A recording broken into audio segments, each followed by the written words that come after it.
Cough syrup పై కేంద్రం సంచలన నిర్ణయం తీసుకుంది. ప్రిస్క్రిప్షన్ లేకుండా అమ్మకూడదంటూ ఆదేశాలిచ్చింది. దీంతో విజయవాడలో మెడికల్ షాప్ లో కాఫ్ సిరప్లు అమ్మకాలు నిలిపివేశారు.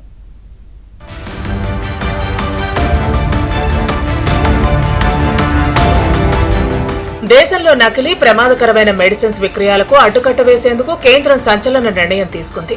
వైద్యుల ప్రిస్క్రిప్షన్ లేకుండా దగ్గు సిరప్ ఇవ్వొద్దని మెడికల్ షాపులకు ప్రభుత్వం గెస్టెడ్ నోటిఫికేషన్ జారీ చేసింది.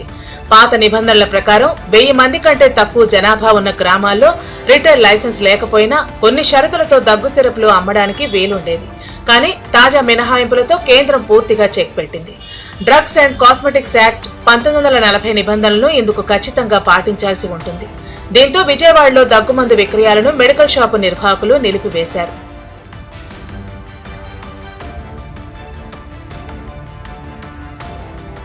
కేంద్రం ఇచ్చిన ఆదేశాలను విజయవాడ మెడికల్ షాపు నిర్వాహకులు పాటిస్తున్నారు. చాలా మంది మద్యానికి బదులు దగ్గుమందును సేవిస్తున్నారంటున్నారు మెడికల్ షాపు నిర్వాహకులు.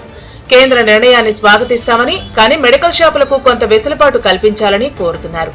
పేద మధ్యతరగతి ప్రజలను దృష్టిలో ఉంచుకుని కేంద్ర ప్రభుత్వం నిర్ణయాలు తీసుకోవాలని కోరుతున్నారు. యాక్చువల్గా ఇప్పుడున్న సీజన్ మాన్సూన్ సీజన్ కాబట్టి వాళ్ళకి చాలా రన్నీ నోస్ వస్తుంటుంది, ప్రొడక్టివ్ కాఫ్లో వస్తుంటుంది, ప్లమ్ వస్తుంటుంది, ప్లమ్ బ్రాంకైస్, మ్యూకోలైటిస్ ఇవ్వాల్సి వస్తుంది. అందుట్లో ఏంటంటే లివోసాల్బెటమాల్, ఆంబ్రాక్సిల్, గెఫెన్సన్ కాంబినేషన్స్తో ఇస్తుంటాము. ప్రీవియస్లీ ఏంటంటే ఈ డ్రగ్ బ్యాన్ అవ్వడానికి ముందు కెఫైన్, కొడైన్ కాంబినేషన్స్లో ఉండేవి.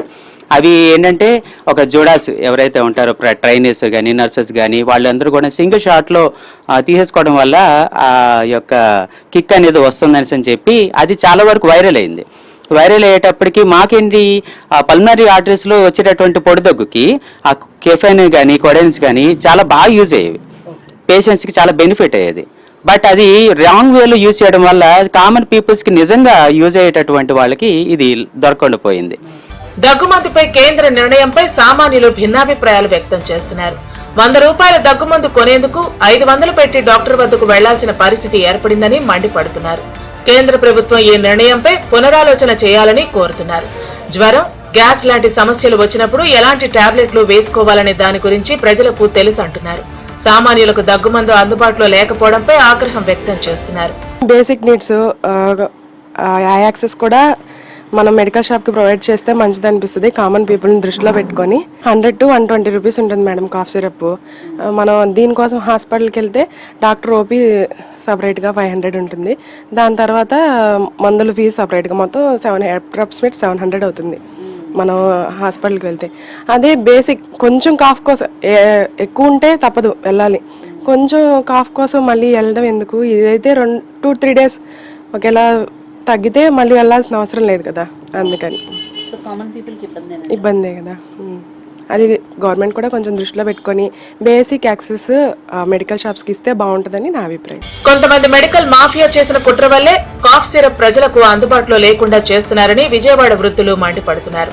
సామాన్యుడికి సుస్థి చేస్తే ముందు పరిగెత్తేది మెడికల్ షాపుకే అన్న విషయాన్ని గుర్తు చేస్తున్నారు. ప్రభుత్వం ఇలాంటి నిర్ణయాన్ని ప్రోత్సహించడం నేరం అంటూ ఆగ్రహం వ్యక్తం చేస్తున్నారు. మాది గ్యాస్ ప్రాబ్లం వస్తుంది, ప్యాంటాసిడ్ చేసుకోవాలని కామన్ మ్యాన్కి కూడా తెలుస్తుంది. గ్యాస్ టానిక్ దానికోసం ప్రిస్క్రిప్షన్ హాస్పిటల్కి వెళ్ళాల్సిన అవసరం లేదు. దాని గురించి మెడికల్ గవర్నమెంట్ ఇలా పెడతాం చాలా తప్పు. దగ్గుమందునే కాదు, నేను చెప్పే దగ్గుమందు ఒకటే చెప్తున్నారు, మీకు తెలిసింది నేను తెలిసింది చాలా ఉన్నాయి. కడుపు నొప్పికి కానీ, జ్వరానికి కానీ, గ్యాస్కి కానీ, కామన్ మ్యాన్కి రోజు వచ్చి ఫీవర్ డోలో 60-50 కావాలని ఒకళ్ళు చెప్పాలా? డోలో ఇమ్మని ఎవరైనా జ్వరం వస్తే డోలో వేసుకోవాలని అందరికీ తెలుసు. దానికోసం హాస్పిటల్స్కి వెళ్ళి వాళ్ళకి 500 ఫీజు కట్టి, ఇదేమో 2 రూపాయలు డోలో, 2 రూపాయల కోసం 600 ఫీజు కట్టి తెచ్చుకోవాలి. ప్రిస్క్రిప్షన్ కావాలంటే కష్టంగా. ఇంకో మాఫే ఇది నాకు తెలిసి, ఇంకొక పేషెంట్లని ఇబ్బంది పెడతాం. ఇది క్రైమ్ అది, పెద్ద క్రైమ్ అది. నా దృష్టిలో పెద్ద క్రైమ్ అది. ఇదిలా ఉంటే గ్రామాల్లో నాణ్యమైన వైద్య ప్రమాణాలు అందించేందుకు, నకిలీ మందుల ముప్పు నుండి ప్రజలను కాపాడేందుకు ఈ నిర్ణయం ఎంతగానో దోహదపడుతుందంటున్నారు వైద్య నిపుణులు.